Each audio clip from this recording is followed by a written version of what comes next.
so much. And apologies for any delays at the beginning there. We got it figured out at the end. Sorry about that. So thank you, first of all, to the Women's Business Center of San Luis Obispo. We really do appreciate them sponsoring today's presentation. Again, my name is Richard Myerscough. I am the Caltrans District 5 District Small Business Liaison. A little bit of a mouthful, so you're welcome to call it a DSBL. It is my duty to assist small businesses in navigating Caltrans processes. And by the way, Caltrans District 5 consists of the counties of Santa Barbara, San Luis Obispo, Monterey, San Benito, and Santa Cruz. Today's presentation is titled How to Market Your Firm to Construction Primes. This presentation is meant to provide information on how excuse me, small businesses can work with construction prime contractors on Caltrans projects. This is the 9th installment, can't believe it, in the Paving the Road to Success with Caltrans series of training presentations, and they are all specifically authored to assist small businesses. So I should mention before I forget, by the way, our last presentation partnership with the Women's Business Center will be on July 11th, and that's going to be called Bonding, Estimating, and Labor Compliance for Subcontractors. So in case I forget it, I'll probably mention it at the end too. Alrighty, thank you. Before we get started, I'd like to review the Caltrans Non-Discrimination Policy Statement. Title VI of the Civil Rights Act of 1964 prohibits discrimination based upon race, color, and national origin. Specifically, 42 U.S.C. 2000D states that no person in the United States shall, on the grounds of race, color, or national origin, be excluded from participation in, be denied the benefits of, or be subjected to discrimination under any program or activity receiving federal financial assistance. This is really at the heart of everything Caltrans hopes to achieve. There is a link on the slide to find out more information on Title VI. By the way, you will receive a copy of today's PowerPoint after our presentation. Department mission. So Caltrans hopes to provide a safe and reliable transportation network that serves all people and respects the environment. Caltrans strives to provide a safe, sustainable, integrated, and efficient transportation system to enhance our state's economy and livability. As you can see from some of the numbers quoted on this slide, maintaining California's transportation system is an incredible operation in its scope. The 4th and 5th bullet points should really capture your attention, as Caltrans is telling you it needs assistance, and its contracting partners in the private sector are essential to doing this. We need help, and this means opportunity. Okay, so please note that Caltrans recognizes 3 business certifications. The small business, sometimes referred to as SB. The SB umbrella is a state of California certification that includes the micro business designation and the adjacent small business for the purpose of public works, SBPW certification. And the difference there is that there are some different qualifying criteria for the small business for public works when compared to the small business. And if you're in the construction industry, you'd probably want to get the small business for public works. The SBPW is recommended for construction firms, like I mentioned. We also have the Disabled Veteran Business Enterprise, DVBE. The Disabled Veteran Business Enterprise is also a state of California certification that seeks to assist armed forces veterans with service-related disabilities who have left military service. So your disability will need to have occurred while you were serving, and it has to be 10% or more. There's some other criteria, but that's kind of the long and short of it. Disadvantaged Business Enterprise is on the federal side, and that's a certification to address the disparity between some businesses and others in terms of access to economic opportunity, and seeks to level the playing field for these businesses. DB certifications are based upon an owner being a member of certain minority groups or the company being women-owned. When a project has even $1 of federal funds, you can expect to see some type of DBE goal. So not every time, but almost every time. When a project, on this slide, you can see what Caltrans goals are in regards to these certifications. So on the small business umbrella, it's 25%. For the DVBE, the Disabled Veteran Business Enterprise, it's 5%. And then on the federal side, for DBE, it's 22.2%. And that's our goal. Okay, let's look at today's learning objectives. Advertising to primes. choosing a project, capability statements, and networking. Advertising to primes. As a small business, it's pretty important to actively market your business. Contractors Corner is an online Caltrans portal designed to list construction contracting opportunities. So I just want to emphasize that it's a construction related portal and it's Caltrans only, because we're going to talk about a different site in just a moment. The next few slides will provide the steps for navigating the Contractors Corner website. And don't get too in the weeds with this because, you know, it really does work a little better when you're actually on the system playing around with it. But just to give you an idea, let's look at each step needed to navigate Contractors Corner. Step one, utilizing the provided link, go to the Contractors Corner, scroll down and click the advertisement tab, which you'll see is emboldened in red there, to view advertised projects or the 24-month advertised look ahead. So the 24-month advertised look ahead, we won't get too much into detail about that, but that basically is 2 years worth, as the name suggests, of upcoming projects. And sometimes the start dates will change. That just happens in construction, right? For various reasons. Step 2, click advertise projects. Step 3, click all advertised projects to view projects for each district. So you may only be interested in working, for instance, here in District 5, but you might be interested, but you may have joined us today virtually and you're say like in LA. So you'd be more interested in District 7, which is Los Angeles.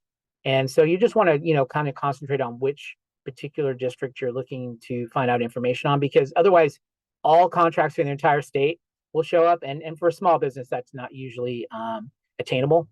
There will be multiple contracts to choose from. So again, you want to maybe, you know, make sure you cut it down to the district you're actually interested in working in. Review the advertisements and choose a contract advertisement that is best for your firm. After choosing the contract, you can then view the contract in its entirety. So you click on it and all the information for that contract will come up.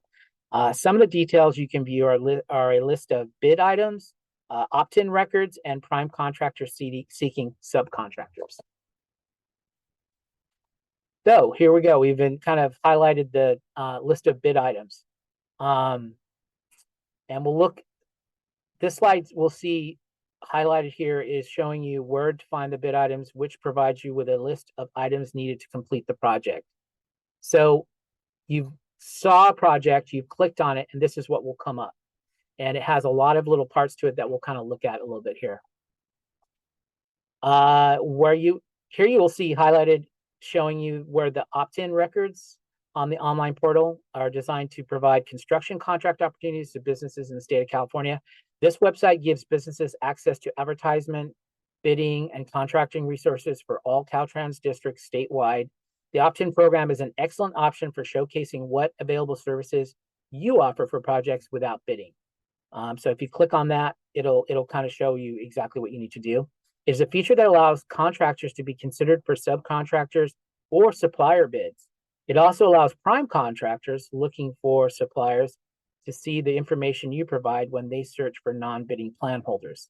So basically what I'm saying here is not only are small businesses on this website, but also prime contractors are on this website looking to see who has opted in to find out more information.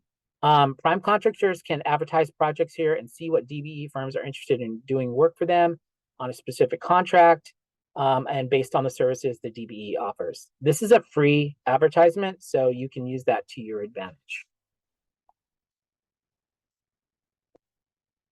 Here you will see highlighted showing you where to find prime contractors looking for help. So you see that square box that's emboldened in red for prime contractors looking for help. If you click on that, it'll show you a list of the primes and their contact information. It also includes a description of the services needed, requirements, and the date posted. Once you have identified a contract, you can use this link to contact the prime contractor that matches with your company's capabilities. All right, so choosing projects. As a small business, it's important to advertise your business. In the next few slides, we'll discuss how can you you study the market. Studying the market will help you to know who's selling what, who's buying what, how much are they selling the products or service for, and how much was purchased. So choosing project dues. Know the project, know the prime's needs, know what you can offer, know your capacity, know your limitations. So what we're basically saying here is just kind of have a pretty good idea of what you're able to accomplish.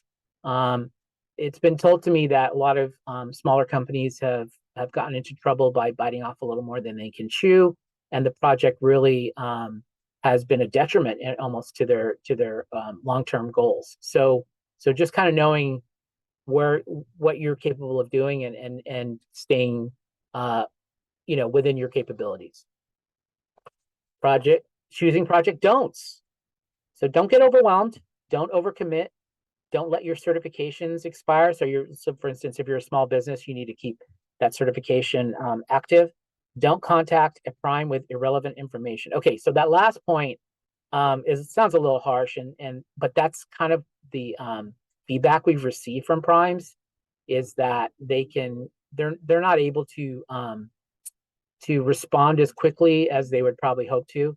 So just make sure that your questions are, I guess, appropriate and valid.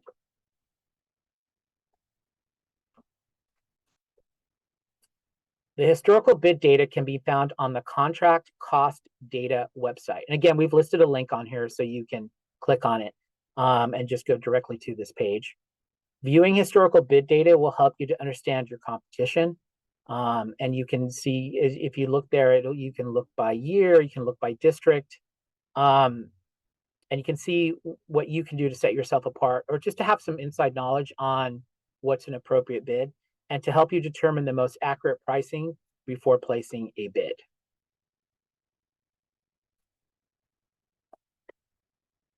From the contract cost data website, click on the Other Resources tab, and again, we've emboldened it in red, which will guide you to additional tools that may be helpful in preparing an estimate. One specific link is the bid summary results, and that's sort of popped up at the top there. This allows firms to see what was awarded, who was awarded the contract, and the bid price involved. In addition to the bid summary results, there is search tips. This link provides firms with contract cost database search tips. These tips are helpful when building a good estimate. Determining the accurate price is one of the most important factors when placing your bid. And so just be sure to visit the website for illuminating information on past purchases. All right, let's move on and look at how capability statements can help you market your business. I think most people probably know this, but just giving a little background. A capability statement is generally a one-piece document of your business's competencies. It is very similar to a resume, only instead of representing you personally, this represents your company.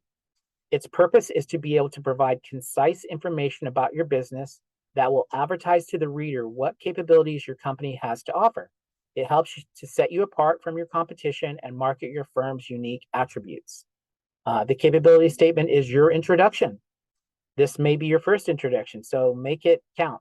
I've seen lots of different capability statements sent to me by companies, and there is quite a diverse range. I would say most of the time they're all really great, but there are definitely some who have put a lot of work and time into it, and it shows. It's sort of like a resume. It's just a way of making your company stand out a little bit. So, capability statement content. When writing your capability statement, it is important that it includes the following: name and company branding, logo and slogan. Not everybody has all those things, by the way, but just in case you do, an overview of your business. There should be about 1 to 2 sentences describing your business, employees, and capacity. Contact information, of course. You want to include things like name, title, phone number, address, email, websites, QR codes, and it's okay if you don't have all of those things.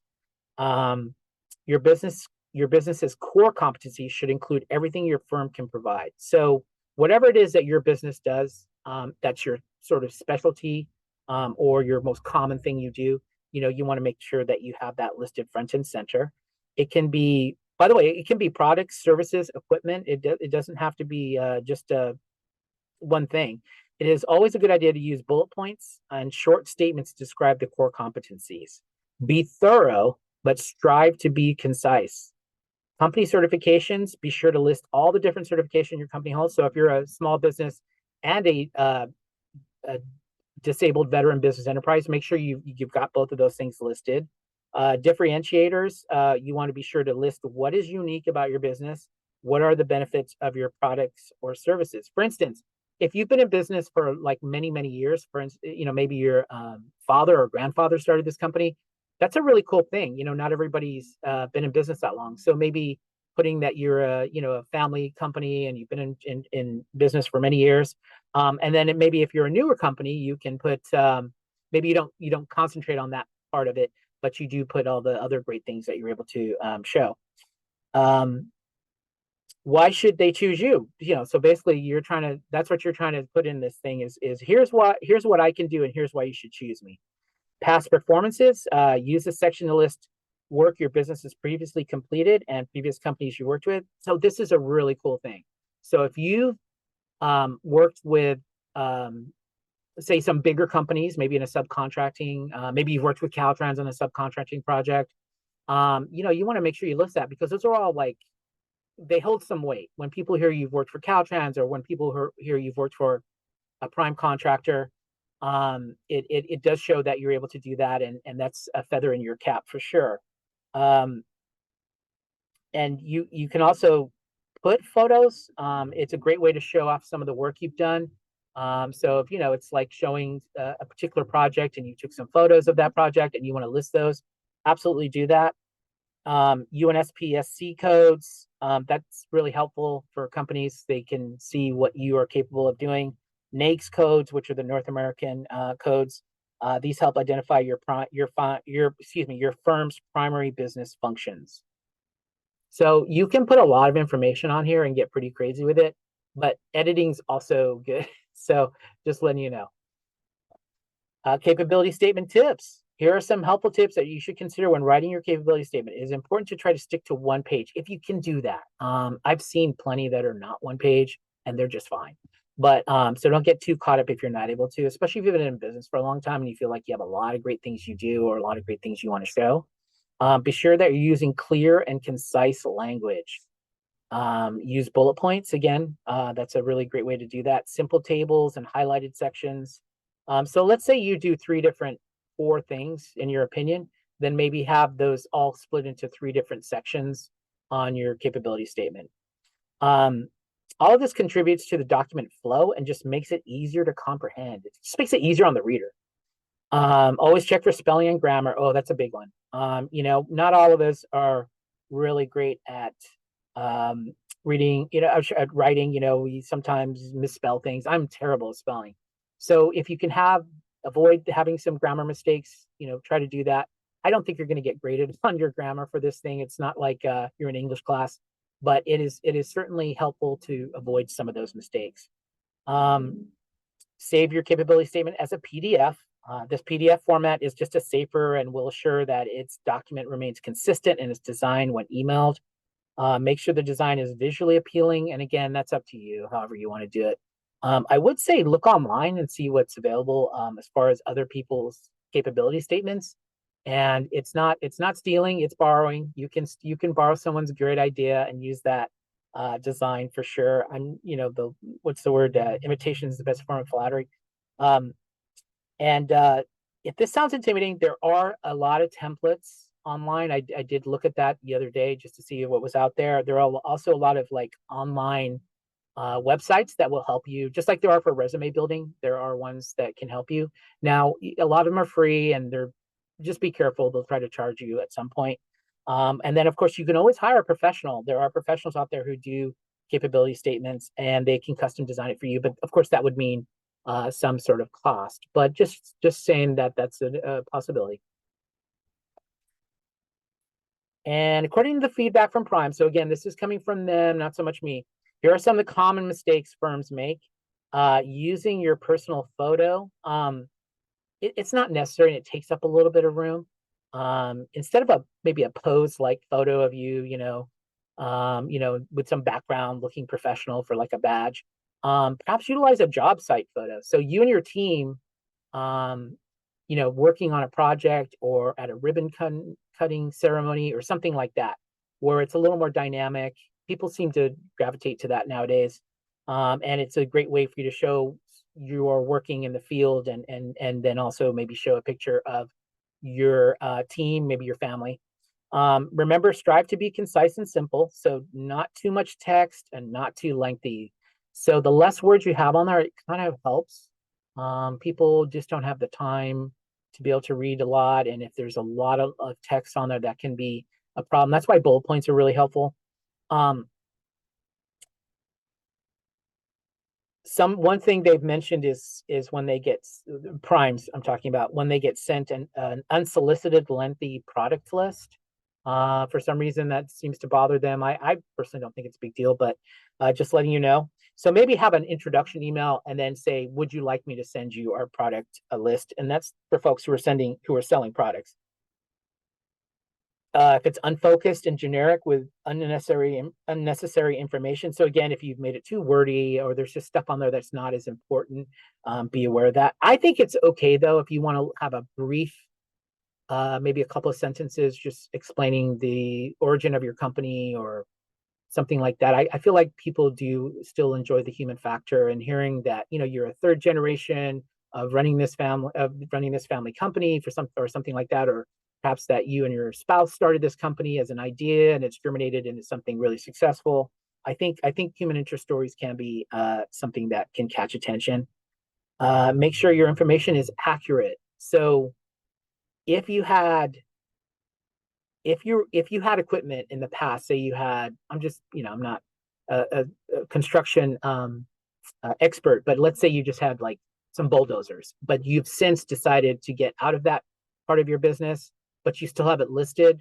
Just think about that, maybe making sure that it's out of date. What usually happens in these situations is your company has grown and but your capability statement has not. So you're actually just leaving stuff off that you'd be better served to have on there.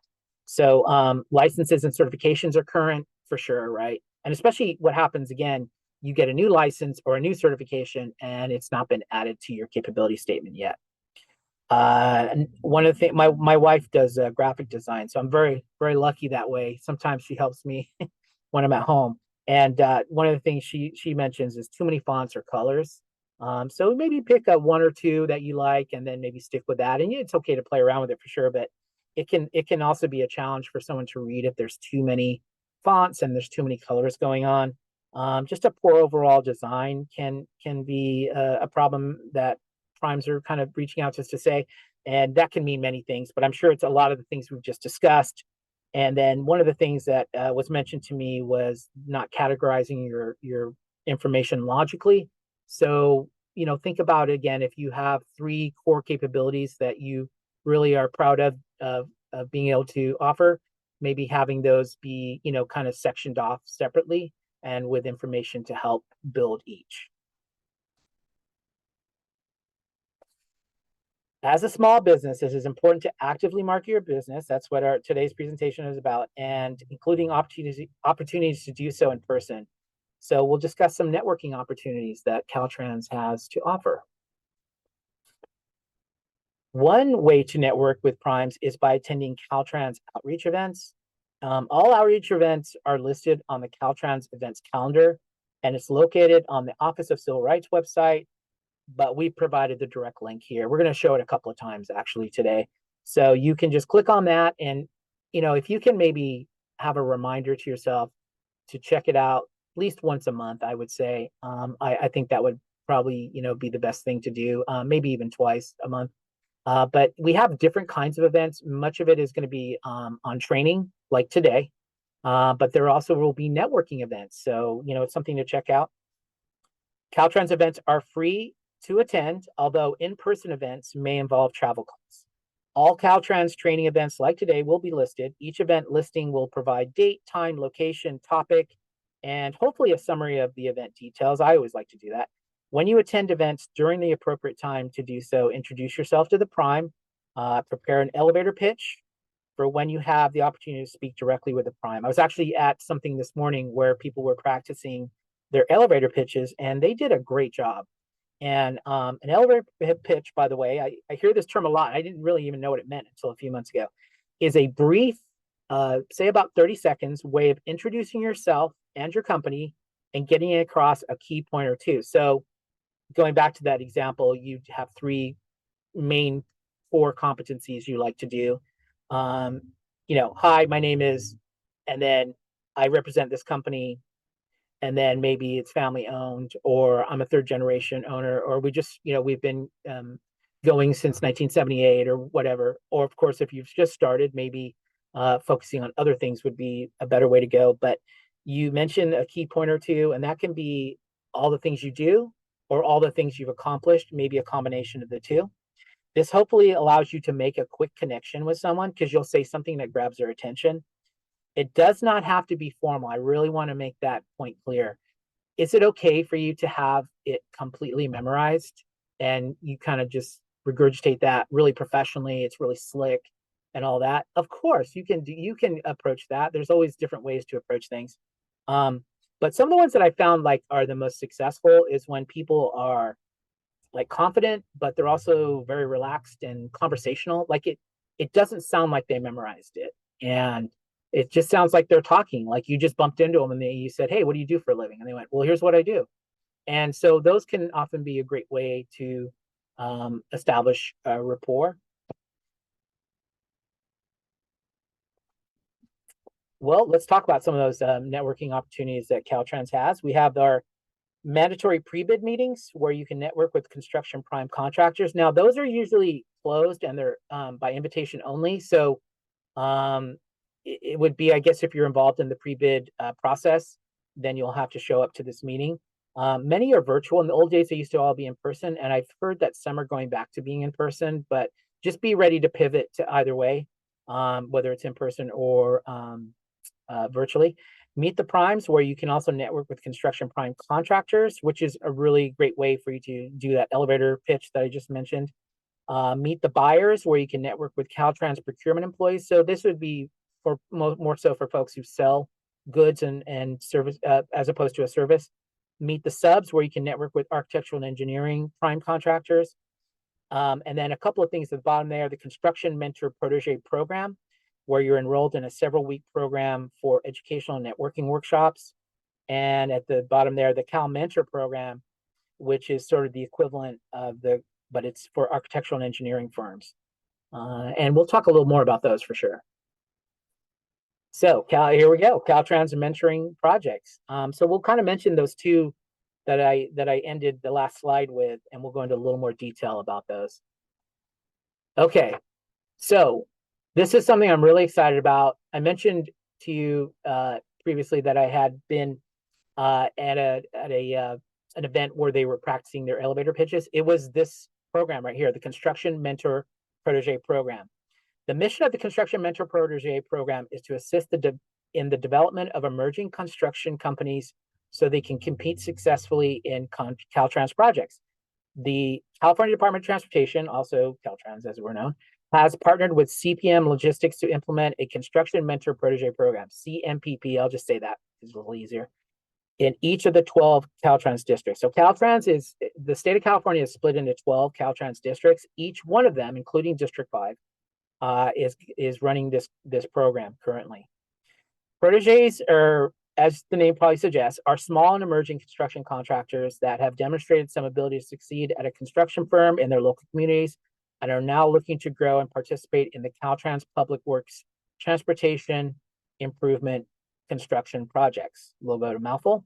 Mentors are established and successful construction firms that have a proven track record of successfully bidding and performing Caltrans Public Works Transportation Improvement Construction Projects, and also, importantly, have a willingness to help others succeed by sharing their knowledge and expertise.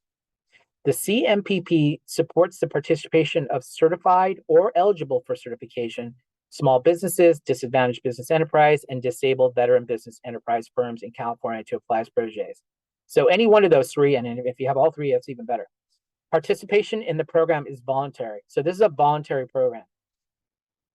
and proteges are selected through a screening and interview process from completed applications. So there is an application process, so it's not guaranteed you'll be able to get into this program. Highly recommend it though. If you're interested in growing your company, in meeting up with primes, in doing work with Caltrans, any of those three, I think it would be a great way for you to do. You do have an application process. In District 5, we have less numbers involved, so we generally are able to pretty much allow anybody who's appropriate to be in the program itself. And I just talked to the people this morning about it. They're currently, so the current CMPP, which was the first one, is about to graduate. Yeah, they even have a graduation. And that is going to happen next month. So today was their penultimate penultimate meeting. And then next month is their graduation. So they are currently taking applications. In fact, they take applications all year round, but you can be considered for the next CMPP in District 5, which will be in, I think it's January, but they're saying it could be early February. So definitely look into that. And we've listed both the website link, and we've also listed an email if you want to contact them. But yeah, check that out. That is a pretty cool thing. I've been blown away by it. And if you want to just do it to, like, you're not really that interested in working with Caltrans, but you just want to meet primes, absolutely consider maybe joining this. The mission of the CalMentor program is to increase the pool of certified A&E, also referred by Caltrans as professional services firms, participating in transportation projects by providing them opportunities to network and partner with established firms. So it's kind of similar, but in the A&E world. CalMentor program encourages and supports volunteer partnerships between small businesses, which are the proteges, and larger A&E firms, which are the mentors, to increase the participation of small businesses.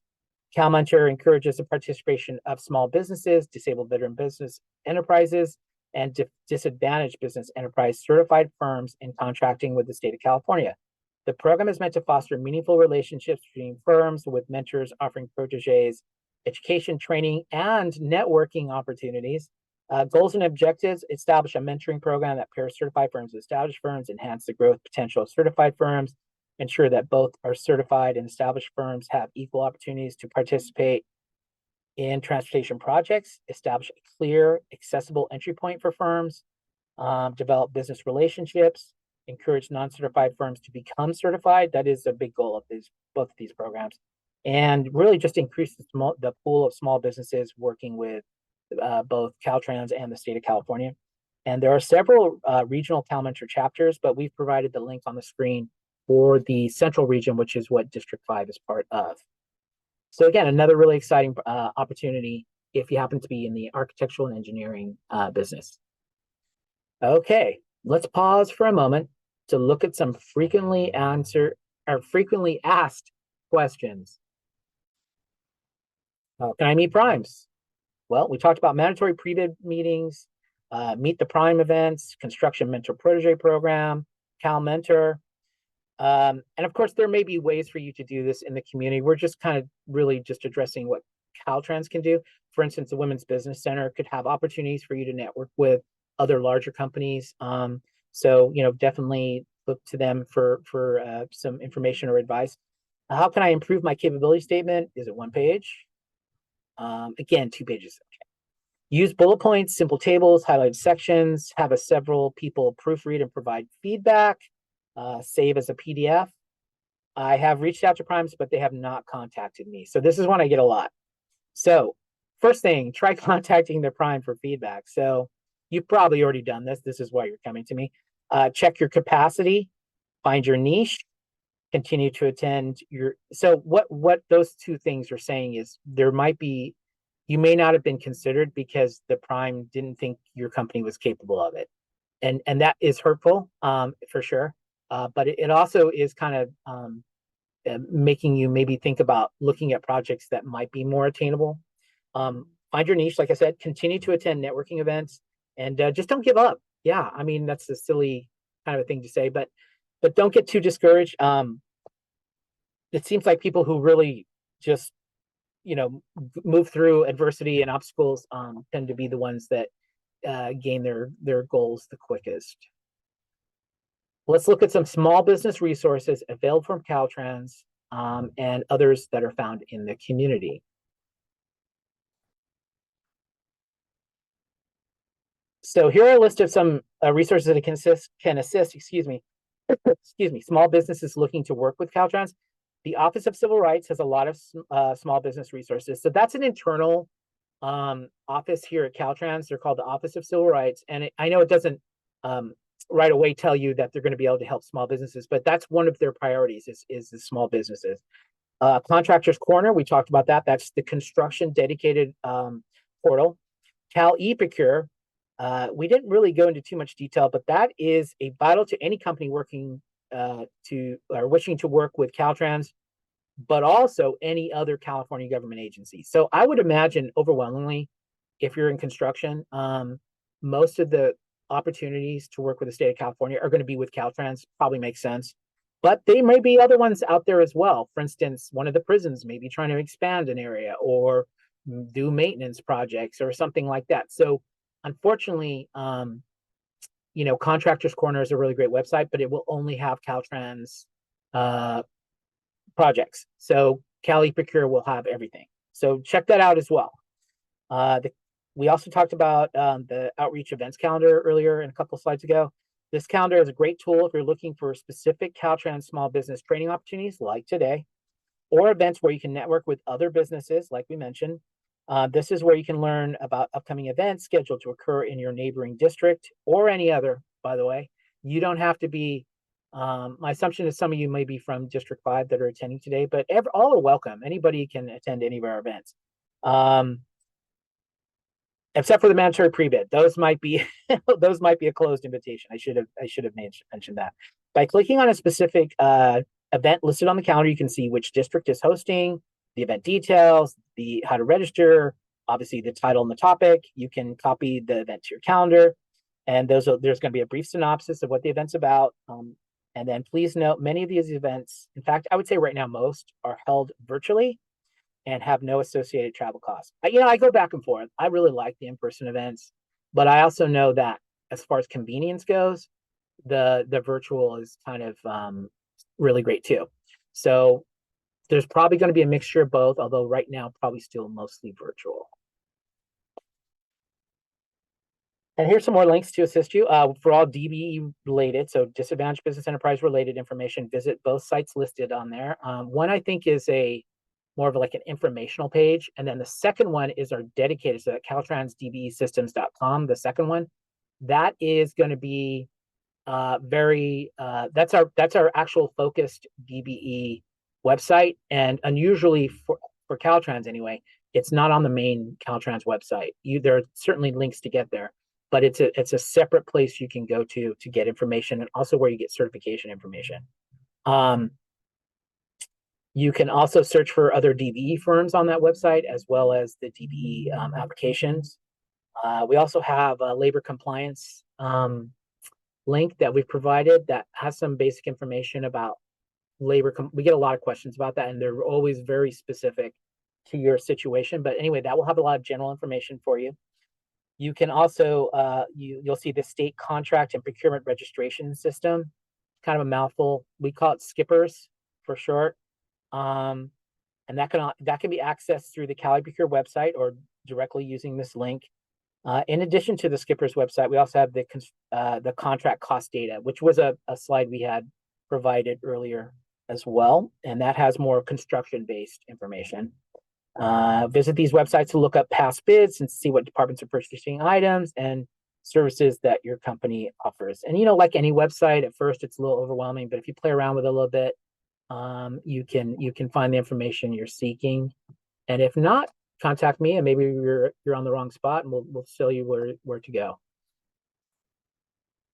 Okay, so here are some community small business resources. So these are not these are outside of Caltrans.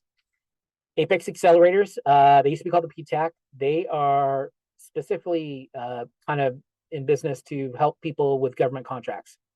And so we've provided a link here. Golden State Apex, which is in Bakersfield, is the one that covers San Luis Obispo area. and they can provide services virtually, so it doesn't necessarily mean you have to drive all the way to Bakersfield. The Women's Business Center, of course, our friends here who have always been so great with us, have purposely designed programs and resources for women business operators. But I would like to point out that all are welcome. And they have a lot of great programs and networking events as well. And they have locations throughout California, including, of course, here in San Luis Obispo, where they have a brick and mortar location. The small business development centers offer a multitude of programs to assist new and established companies. So that's another place that you may have small business programs or resources for you. Here in San Luis Obispo, the SBDC is affiliated with Cal Poly SLO, and I think they have a brick and mortar in downtown San Luis Obispo. SCORE, they focuses on mentoring. So that's a service corps of retired executives, but you'll probably never heard it called that. It's going to always be called SCORE. Focuses on mentoring for business operators by experienced business people. Generally, they're retired folks, but they have a lot of experience in running a business, being an entrepreneur. The Small Business Administration, they also have a San Luis Obispo chapter, by the way, SCORE. The Small Business Administration is a federal umbrella agency that assists small businesses and organizations, I think including the Women's Business Center. Their office and website also act as an informational hub. So if you go on there, it'll have a lot of different kinds of information.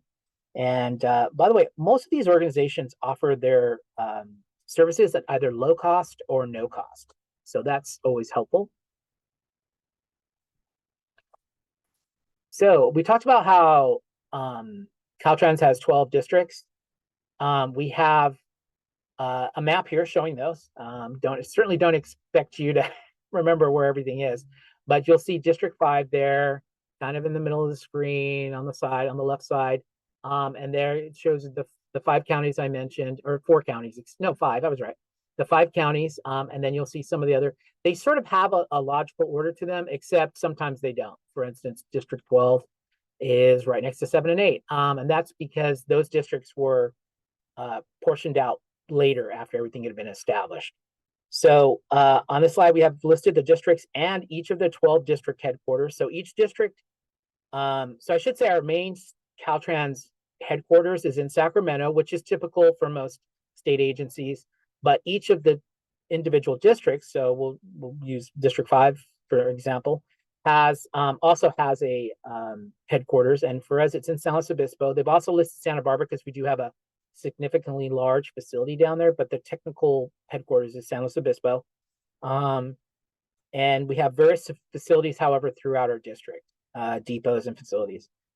If you click on each of the emboldened districts' names, it will link you to that district's web pages on the main dot.ca.gov website. So dot.ca.gov is our main Caltrans public-facing website. And then on that website, each of the districts have their own individual places and parts. A reminder that this presentation will be sent out to all the attendees after the completion of today's presentation. So I mentioned what I was. I'm a district small business liaison, but what does that mean? So because each district operates kind of individually, so again, our headquarters is in Sacramento, but they really do a great job in being kind of decentralized as well, and allowing, because, you know, District 5 is going to be quite a different district than District 7, which is LA. They're a more urban area, large populations, probably less room to build stuff, and more things that can impact a community. So they have their own specialties, their own individual needs that they have to, to help the folks that live there. Now, District 5 is a more rural setting, but we also have our own, specific things, for instance, environmental impacts. So because of that, the Caltrans allows each of the districts to sort of operate a little bit that's to the best that meets their community standard for them. The DSBL can sort of assist you with identifying your next steps, with doing business in that district.